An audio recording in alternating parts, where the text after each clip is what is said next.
Welcome back to Computers, Ethics, and Society. I'm Tom, I'm your instructor, and today we are starting our unit on ethical theory by talking about consequentialism. Um, Now, before I get into that, let me just say a little bit about why we're doing a unit on ethical theory in the beginning.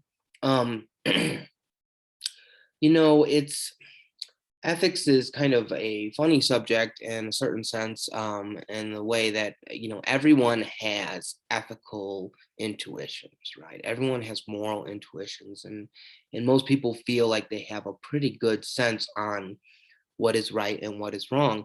And I think in a lot of ways we do, right? Um, pass judgment on the actions of ourselves and others and on people's character all the time. And we tend to agree on a lot of things. Um, but it is difficult to know exactly why you think something is good or something is bad, right? And this course is a course in applied ethics, basically. It's applying ethical principles to a particular area, which is computing technology. And it's very easy to shoot from the hip, and we do this a lot.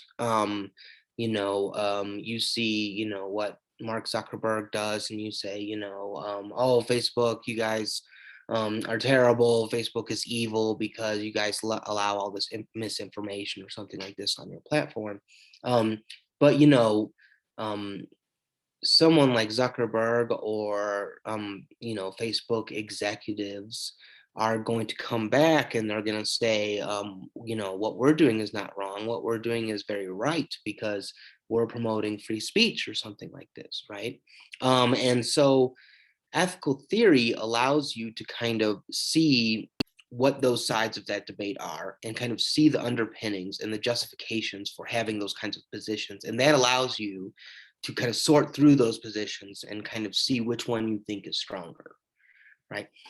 So it's really important to have a little bit of a grounding in ethical theory before diving into these topics. These are, the topics we'll cover are important, they're pressing because they're controversial, right? You need the ethical theory to wade through the gray areas. And so anyways, so that's why we're doing this. We're spending a few weeks on this. And the first major ethical theory we will talk about is consequentialism. And the reason why we start with consequentialism, or the reason why I start with consequentialism, is because I think it's probably the most intuitive. And it's very much, the name is very intuitive.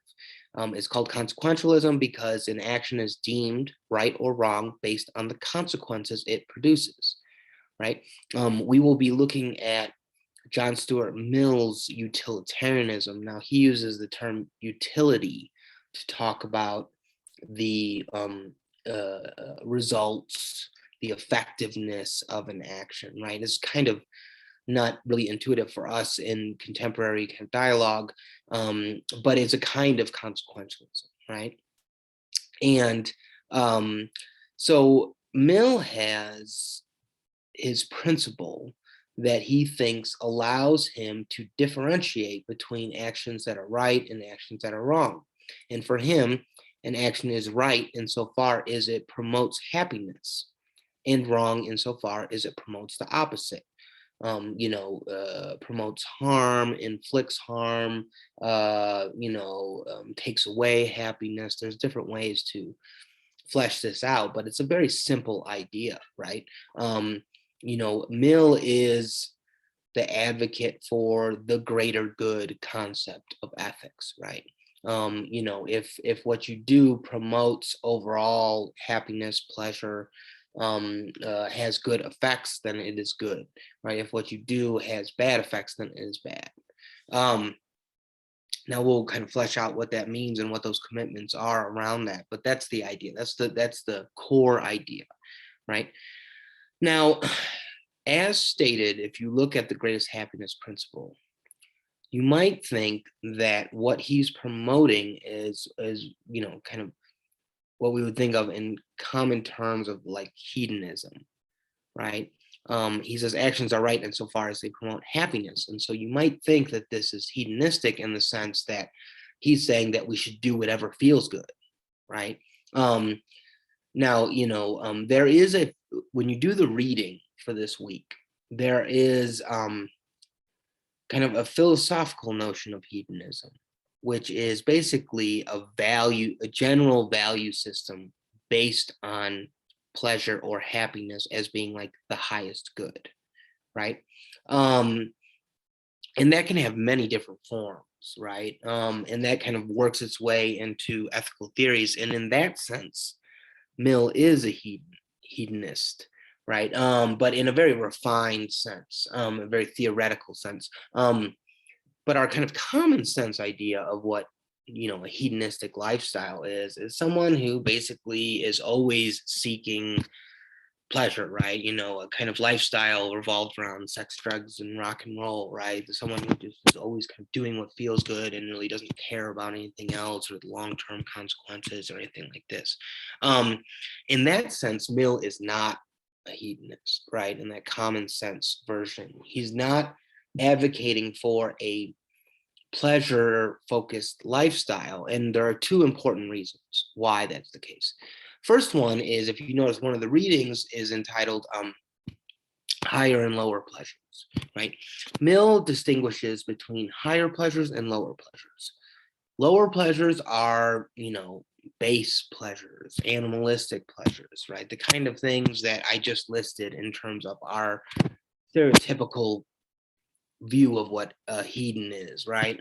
So someone, things like eating a lot, doing drugs, drinking a lot, overindulgence, right? Those are kind of lower pleasures. Higher pleasures, though, have to do with the pleasure that you get from doing things that are, one way to think about it is distinctively human, right? So the pleasure you get from, doing art, from making music, reading a good book, being in a healthy relationship, graduating from college.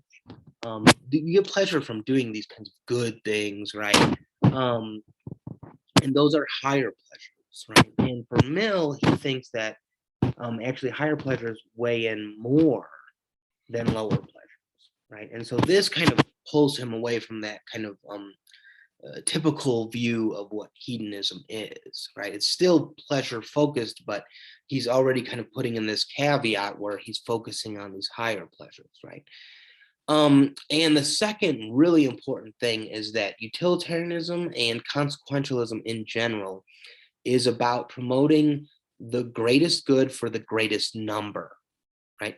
It's about promoting the best overall happiness for everyone involved, right? And this is the idea of the greater good, right? So an action is right insofar as it, promotes good for the most people involved, right? And action is wrong if it actually harms more people rather than less, right? And so you're kind of doing a pros and cons list with an action, right? And you think about how many people it's going to affect and how it's going to affect them. And if the overall result is that it promotes overall happiness, then it's right.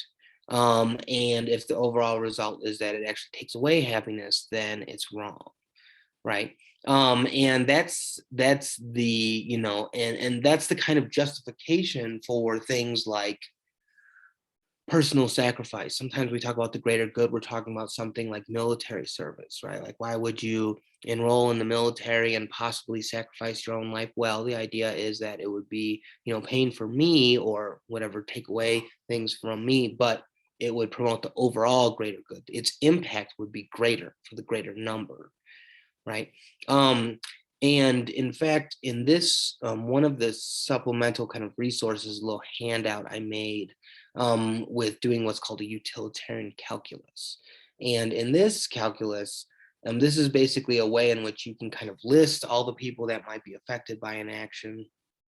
tally up the overall happiness someone has, or all the people involved have, in the beginning, and then think about what the action is and how it affects those people's happiness, and then kind of tally up the happiness at the end. And if the overall number is higher than the number you started with, then that action is good, right? If the overall number is lower, then the action is bad, right? And so this, is very intuitive in the sense that we want better outcomes from our actions, and it's really hard to say that our ethical decision making doesn't consider this. But at the same time, it omits all kinds of things where, what if, you decided to experiment on a small number of like 25 people, right? Some kind of crazy, organ harvesting things, and you're going to basically kill people in order to promote some kind of medicine that would help possibly millions of people, right? By consequentialist reasoning, this looks like it's a good idea. Lots of people might think that, no, that's just bad. You just don't use people like that. And that will actually be something that we'll talk about in deontology. And another thing about consequentialism is it doesn't really factor in the intentions of someone has, right? Someone can have really bad intentions, but as long as the results are good, that action is considered good. So that's the gist of consequentialism. And when we juxtapose it against deontology, it should become a little bit more clear. But basically, it is the paradigm of the greater good, and it will be something that we will see a lot when it comes to social policy, when it comes to policies in terms of the use of the internet, information technology. Oftentimes, we think about how a policy is going to affect all the people involved, all the people who use a certain kind of medium. And so it's something that we will come back to quite a bit, right? So that's it for today. I will see you soon.